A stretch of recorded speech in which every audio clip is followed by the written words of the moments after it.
I'm excited. I'm ecstatic. This feeling is surreal. It's been so long since the first reveal of a new generation of games. And, like, brand new games, and not remakes either. This Direct, which I was lucky enough to watch live this morning, even though I wasn't able to, like, speak during my reaction since I was at school.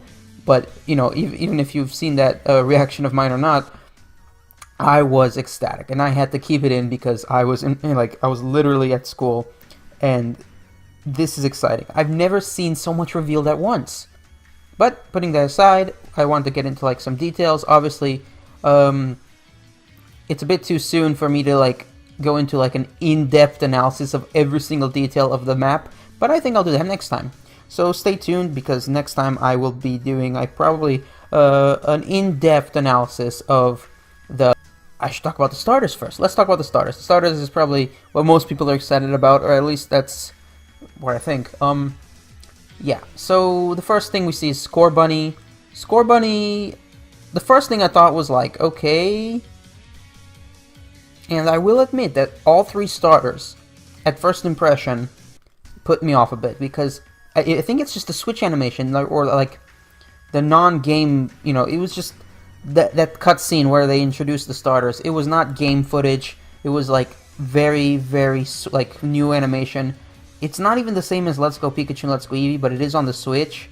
I hear people comparing it to Breath of the Wild, but I haven't played that. But I can tell that the graphics are putting me off because it's different, but they are amazing. So maybe that was the reason why the starters put me off at first. But after just a few seconds or minutes, and definitely after a whole day, I am into them.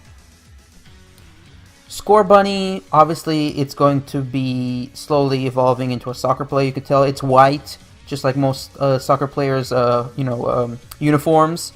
It has orange, which is bright, so that could be like its theme, you know, because it is a fire type. Obviously, the orange parts of its body are what is going to become the flaming parts of its body, just like all fire starters. I'd like to say an aside that this continues to confirm the Chinese Zodiac Firestarter theory, which I explained like months ago, I think over a year ago in a old movie, you know? And I've got like a general good feedback, although many people disagree. You can't disagree, but I'm not going to get too into that. I'm going to make a whole video just about that. But it's a rabbit, and there is a Chinese Zodiac year of the rabbit, just like the previous 7th generation of Firestarters. But okay, I cannot even bring myself to remember the names because they're so brand new. The water type starter, it's like a chameleon, it camouflages well. I wasn't too much of a fan of it, but it already grew on me. And then there's the grass type chimp, you know, Grookey. Its name was also off-putting, and it doesn't look like my favorite, but I've never had a grass type starter as my favorite, you know? I'm a big fan of Rowlet, and I guess Snivy's okay when it comes to, like, competitive-wise. And come on, I mean, sure, Rowlet as a Pokemon, and even as a starter, many people are worshipping Rowlet. It's like really good, but a grass type has never been my favorite. I used to choose grass types back in the day when I was a really, really amateur Pokemon player. But I'm probably not going to choose Grookey.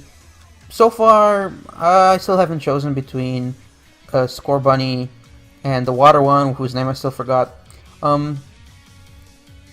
But as for what they're going to evolve into, I don't know. Like, the chimp could evolve into, like, a bigger chimp. The bunny can evolve into a bigger bunny. And, well, a chameleon, like the water type starter, who knows what that could evolve into, you know? Some people are saying water ghost. Some people are saying water dragon. I think I like water dragon. It is a lizard, after all. But, you know, we've had lots of lizards that aren't dragons. It doesn't really matter. It could even be pure water, and I wouldn't complain too much.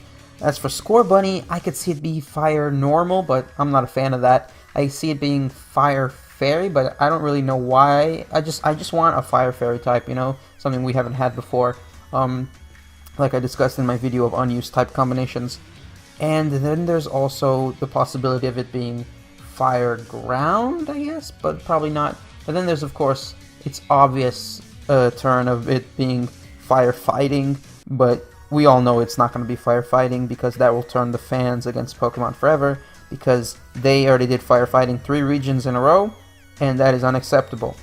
We will disown Pokemon if they make Scorbunny firefighting when it evolves. So, it's obviously based on a soccer player, and that alone gives it a theme. A rugby player like Passimian, you know, stuff like that. It's cool. It's cool. I'm not a big fan of soccer, or football as they call it in the UK, and I'm really glad that the Galar region is based on the UK, because this confirmed my theories, which I've had for over a year now.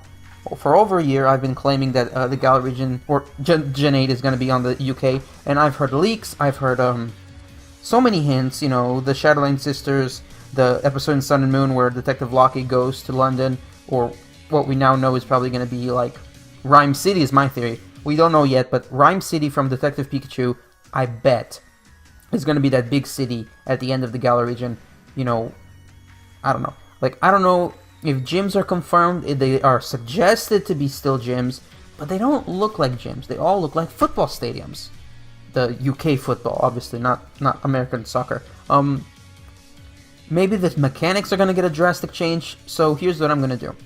I'm going to make another video specifically about analyzing the map of Galar.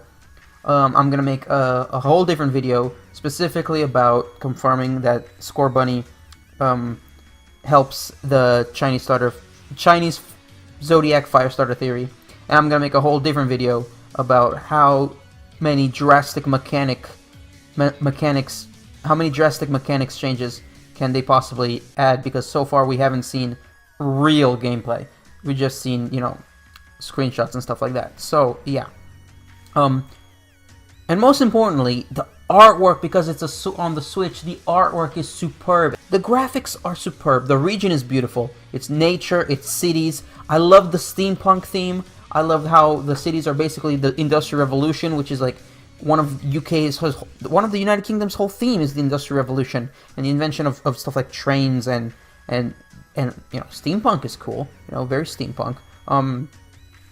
The underground cave reminds me of like exploring under Sinnoh. That was like one of my favorite pastimes back in Generation 4. I can't wait to find out more. And that's it for today. Thank you guys for watching. I'm really excited about the Generation 8 reveal. It hasn't hit me yet. I think I need to sleep on this in order for it to hit me. Like I said, I'm going to make new videos specifically concentrating on stuff like drastic mechanics changes that they might possibly reveal soon. Theorizing about the starter types might be one video. Talking about the Chinese Zodiac Firestarter theory might be a new video. And analyzing the map of the region, of the Galar region, is another video. I'm planning on making all these in the future, but it may take a while because it takes a lot of effort. So please, please, support the channel, like and subscribe. Let me know in the comments what you think or if you disagree. Tell me what you want to hear. Tell me questions. I'll be happy to answer them, making videos about them, or, you know, in the comments. I'm happy to be helpful to new players who want to enjoy these games. And share with a friend, and don't forget to check out my channel for more videos like this. I'll see you guys next time. Bye!